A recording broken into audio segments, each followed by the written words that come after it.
Well, this certainly was a surprise. Tracy Beaker's back. I mean, I'd have thought they'd have run out of, source material by now, but yeah, not the first time the TV side of this franchise has had that issue, and they managed 4 seasons just fine.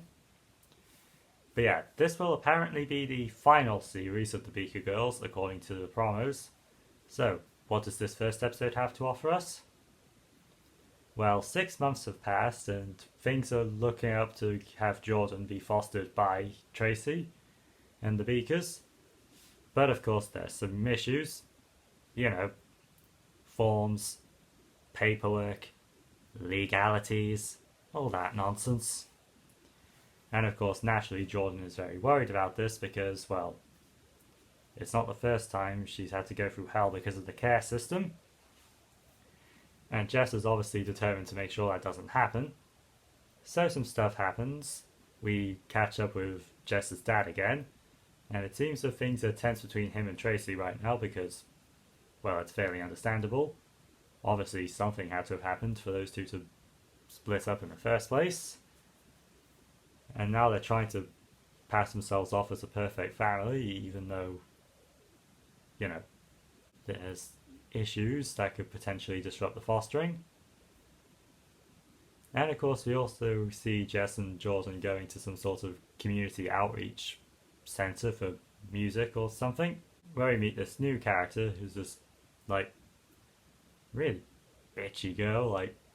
You can tell she's just full of herself. She's prompting a sing off of, oh crap, I forgot the song. You know, one of the ABBA ones. And getting all competition-y with Jordan over who can sing the higher notes, and then being all passive-aggressive about Jordan's past as a care kid. You know, just to really push her buttons. And of course she turns out to be the aunt of Mrs. Cook, so naturally she's, well, protected from any criticism because Mrs. Cook already has it out for Jess due to their rocky start to their dynamic. So of course, well, Jess decides to get revenge through some good old-fashioned pranks. And as this is Tracy Beaker, that of course means we end up with worms again. Seriously, what is it with this franchise and worms? It's literally just one scene from a book. Why do they keep going back to it so much? Well, at least this time there's no eating. But yeah, the prank goes wrong. Jess and Jordan get into even more trouble. This looks like it could potentially damage Jordan's chances of getting fostered, and then things only get worse when Jordan's floor breaks open with a massive hole in her bedroom right before inspection.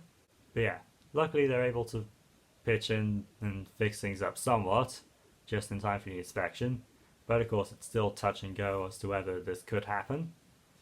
And while obviously everyone's worried, things do eventually work out, so yay, Jordan is now officially one of the Beaker Girls, and everyone's ready to have the best summer ever.